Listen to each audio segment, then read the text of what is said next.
अस्सलाम वालेकुम व्यूअर्स, कैसे हैं आप सब। मैं हूं आपका मेज़बान हकीम मोहम्मद हुज़ैफ़ा और आप देख रहे हैं हमारा यूट्यूब चैनल आरफी दारुश्शिफ़ा। नाज़रीन, आज हम बात करेंगे कि हमारे जितने भी अमराज़ हैं जिस्म के, उनका मैदे के साथ क्या ताल्लुक़ है।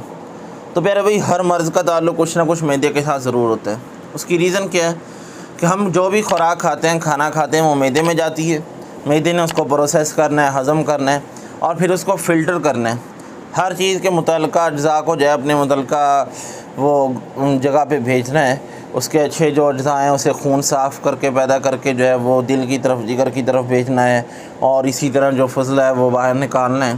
तो जब मैदा ख़राब हो जाए, उस खाने को सही तौर पे हज़म ना कर सके, वो साफ़ शफ़ाफ़ खून के बजाय वो गंदा खून पैदा करने लग जाए, गंदा खून जिस्म को सप्लाई होने लग जाए, तो फिर इंसान बीमार हो जाता है।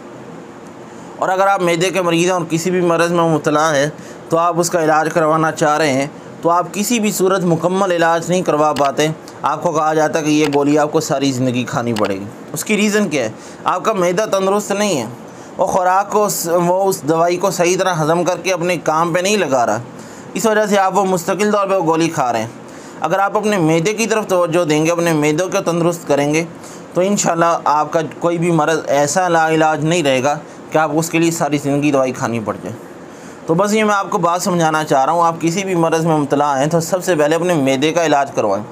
हमारे यहाँ जितने भी मरीज़ आते हैं, हम उनको मैदे का मसला हो या ना हो, मैदे की दवाई उसको ज़रूर देते हैं, ताकि दवाई के इस्तेमाल जो भी उसका मुतल्लिका असल मर्ज़ है तो उसके उन जो मेडिसिन वो इस्तेमाल करेगा, उसके दरमियान में उसे मैदे की कोई प्रॉब्लम ना बने। तो इससे इंशाल्लाह मरीज़ जो है बहुत जल्द शिफायाब हो जाते हैं। तो अब तक के लिए इतना ही। इंशाल्लाह अगली वीडियो के अंदर हम आपको जो अमराज़ मैदा हैं उनके निजात हासिल करने के लिए, उनसे शिफा हासिल करने के लिए मेडिसिन वगैरह बताएँगे। अगली वीडियो हमारी लाजमी देखिएगा। इजाज़त दीजिए अपने मेज़बान हकीम मोहम्मद हुज़ैफ़ा को। अस्सलामु अलैकुम।